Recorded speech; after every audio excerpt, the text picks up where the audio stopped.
दोस्तों, क्या आपको पता है दुनिया में सबसे बड़ी चोरी कहां पर हुई थी? आज आपको इस वीडियो में ऐसी ही एक इतिहास की सबसे बड़ी चोरी के केस के बारे में बताने वाला हूं। इस कहानी को गिनीज बुक वर्ल्ड रिकॉर्ड में भी शामिल की जा चुकी है कहानी है। अगर आपको ये कहानी के बारे में अच्छे से समझना है तो वीडियो को शुरू से लेकर आखिर तक देखना, आपको सारी स्टोरी अच्छे से समझ आएगी। अगर आप मेरे चैनल पे नए हैं तो मेरे चैनल मिस्टर जैन ऑफिशियल को सब्सक्राइब करके बेल आइकन को क्लिक कर देना। ऐसी वीडियोस की नोटिफिकेशन सबसे पहले आप तक पहुंचेगी। चलो शुरू करते हैं इस वीडियो को।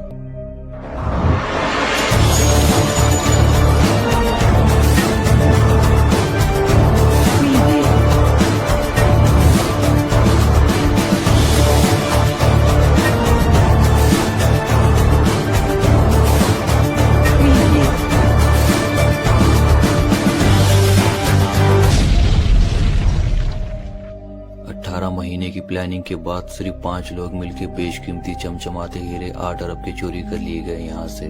इस कहानी में आगे बढ़ने से पहले इस शहर के बारे में कुछ बातें जानेंगे। ये कहानी है एक ऐसे शहर की दुनिया में अपनी इमेज बहुत ही अलग बना के रखी है इसने। इस शहर का नाम है बेल्जियम। पूरे यूरोप में इस शहर को किंगडम ऑफ बेल्जियम के नाम से जाना जाता है शहर। ये शहर बहुत ही ज्यादा खूबसूरत है। इस शहर की टोटल जनसंख्या है 1 करोड़ 16 लाख।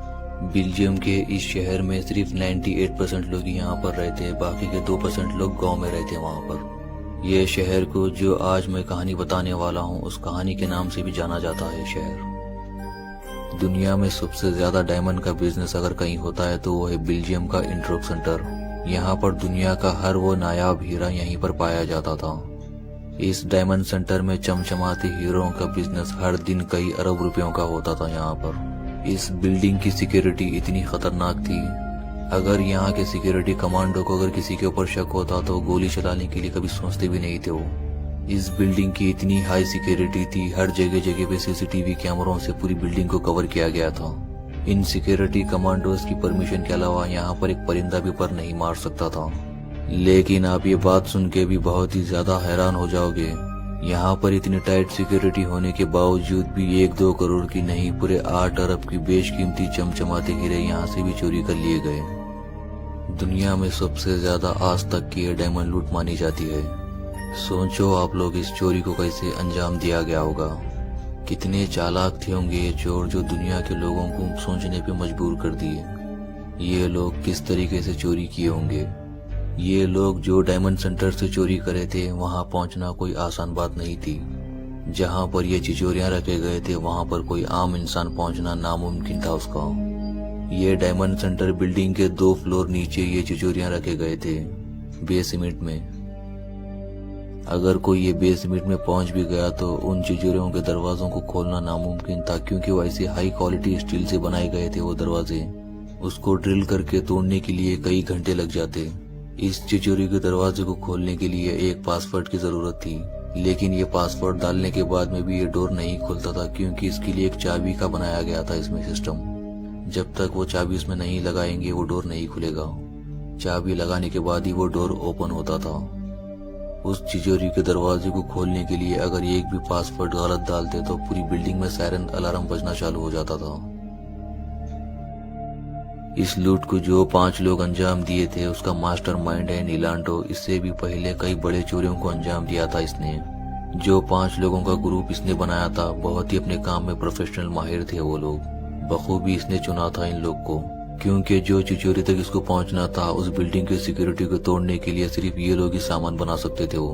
उन 5 लोगों में से कुछ ये लोग हैं। एक इलेक्ट्रिशियन जो अपने काम में बहुत माहिर है, दूसरा जो हर लॉकर की चाबी बना सकता था वो। ऐसे ही अपने काम में पूरे लोग माहिर थे ये लोग।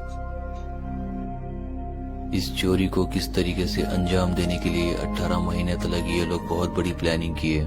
इस ग्रुप का जो मास्टरमाइंड था नीलांडो, इसने शुरुआत कुछ इस तरीके से की। जिस डायमंड सेंटर में इन्हें चोरी करना था इसने वहां पर जाके वहां के लोगों को कुछ ये बताया इसने, मैं एक इटली का बहुत बड़ा डायमंड बिजनेसमैन हूँ। वहां के लोगों को ये बताया इसने वो डायमंड सेंटर में एक ऑफिस के लिए पहले अप्लाई किया। इसको वहां पर एक ऑफिस खोलने के लिए बहुत ही जल्दी परमिशन मिल गई। इसका पहला ही प्लान बहुत ही सक्सेस हो गया। उस डायमंड सेंटर का इसको एक पास बना के दिया गया। वो पास बता के पूरी बिल्डिंग में घूम सकता था ये। इसीलिए यहाँ के लोग बहुत ही अच्छे से इसको जानने लगे थे इसको वो बिल्डिंग में आने और जाने का पास मिल चुका था। इसने कई महीनों तक ऐसा ही किया। इस बिल्डिंग में ना ही कोई मोबाइल फोन, ना ही कोई कैमरा ले जाने की किसी को कोई परमिशन थी यहाँ पर। इस चोरी का मास्टरमाइंड लिलांडो ने कुछ ऐसा दिमाग चलाया अपना। इसने एक नॉर्मल दिखाई देने वाला पेन खरीदा। इसने उस पेन के अंदर एक छोटे से कैमरे को फिट किया, क्योंकि इसको पहले ही उस बिल्डिंग में जाने की परमिशन मिल चुकी थी। इसी के कारण इसने उस बिल्डिंग में जाके पूरी बिल्डिंग को अच्छे से स्कैन किया। इसने उस बिल्डिंग की हर कोने कोने की तस्वीर ले ली। इसने बिल्डिंग में घूमते घूमते इसने वो बेस लिमिट तक भी पहुंच गया जहां पर तिजोरियां रखे हुए थे। उन लॉकरों की भी अच्छे से तस्वीर ले ली। इसने अपना दिमाग चला के कुछ इस तरीके से काम किया। इसने लॉकर के ऊपर के साइड में एक कोने में ही पेन को रख दिया। इसने हर दिन जब डायमंड सेंटर ओपन होता था, वहाँ का एक सीनियर सिक्योरिटी ने उस लॉकर के कोड को चेंज करता था। चोरी करने से पहले एक दिन पहले इसने ये दिमाग चलाया और उसको वो कोड पता चल गया। अलार्म सिस्टम का जहाँ पर एक सॉफ्टवेयर रखा था, उसके ऊपर हेयर स्प्रे डाल दिया इसने, क्योंकि जिस दिन ये लोग चोरी करने वाले थे उस दिन अलार्म नहीं बजने वाला था। जो डायमंड सेंटर में ये लोग चोरी करने वाले थे, सेम डमी वॉल शहर के बाहर एक सीक्रेट जगह पे बनाया गया, क्योंकि इनके पास सारी इन्फॉर्मेशन थी उस डायमंड सेंटर की। इस ग्रुप का मास्टरमाइंड लिलांडो ने जिस पेन की मदद से वहाँ की इन्फॉर्मेशन निकाली और उस लॉकर का कोड भी पता लगा लिया। अब इनके पास पक्का प्लान तैयार हो चुका था।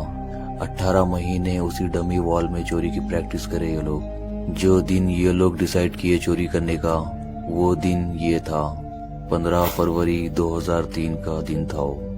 जो दिन ये लोग सोचे थे चोरी करने का, वो दिन था शुक्रवार का। इसके बाद 2 दिन डायमंड सेंटर बंद रहने वाला था। ये रात के अंधेरे में 5 लोग कार में आए। ये डायमंड सेंटर में जब रात के वक्त अंधेरा था, कार में से 4 लोग नीचे उतरे मुंह पे नकाब पहन के और ये बिल्डिंग में घुस गए। ये ग्रुप का मास्टरमाइंड लिलांडो कार में ही बैठा रहा। सिर्फ 4 लोग ही अंदर जाके इस चोरी को अंजाम दिए। जब ये 4 लोग अंदर पहुंचे, ना ही कोई लाइट जलाई गई, कोई शोर शराबा किया गया। जैसे तैसे ये बेसमेंट तक पहुंच गए। अब ये 4 चोरों के सामने वो लॉकर रखा हुआ था। इनमें से जो चाबी बनाने वाला लॉकर का एक्सपर्ट था, उसने आगे बढ़ा और लॉकर की अपनी चाबी से लॉक को खोल दिया। अब इनके सामने हीरों की भरमार पड़ी थी। बहुत ही जल्दी पूरे लॉकर की सफाई कर दी गई। तुरंत उस बिल्डिंग से बाहर निकल के अपनी गाड़ी में 4 लोग आके बैठ गए, क्योंकि इनकी किस्मत बदल चुकी थी। इनका मास्टरमाइंड गाड़ी को बहुत ही तेजी से वहां से निकाल के एक हाईवे पे लेकर चले गया। ये लोग हाईवे पे एक रेस्टोरेंट पे रुके कुछ खाने के लिए। ये लोग जब खाने के बाद तुरंत ही वहां से जब बाहर निकले, एक जगह पे रुक के अपने पास जितना भी सामान था, जो चोरी करने के लिए अपने पास सामान लाए थे, ये उस सामान को जलाने लग गए। उनमें से वो रेस्टोरेंट की बिल भी थी जहाँ पर ये लोग खाए थे। जल्दबाजी में आधा अधूरा सामान जला के वहीं पर छोड़ दिए।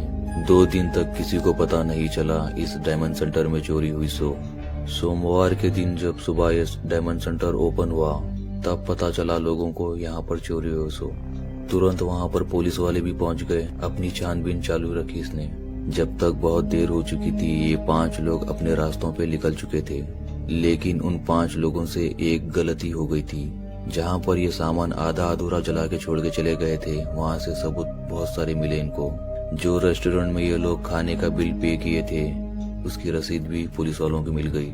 उसी के कारण लिलांडो को इटली जाने से पहले ही पकड़ लिए, लेकिन इसने अपने 4 साथियों का नाम कभी नहीं बताया। लेकिन वो 4 लोग आज भी पकड़े नहीं गए। पुलिस वालों ने जब लिलांडो के ऊपर कड़ी कार्रवाई की, इसने सिर्फ थोड़े से डायमंड के बारे में ही बताया। बाकी के डायमंड्स अपनी टीम में बांट चुका था। वो 4 लोग अलग अलग देशों में सक्सेसफुली पहुंच चुके थे। वो लोग अपनी लाइफ को एंजॉय कर रहे थे। वो लोग। ये कहानी यहीं पर खत्म हो गई। आपको कैसा लगी ये कहानी कमेंट में जरूर बताना। अगर आपको मेरा वीडियो पसंद आया तो वीडियो को एक लाइक कर देना, चैनल को सब्सक्राइब करके बेल आइकन को क्लिक कर देना। Thank you for watching this video. अब मैं मिलूंगा आपसे ऐसे ही न्यू इंटरेस्टिंग वीडियो में। तब तक के लिए बाय।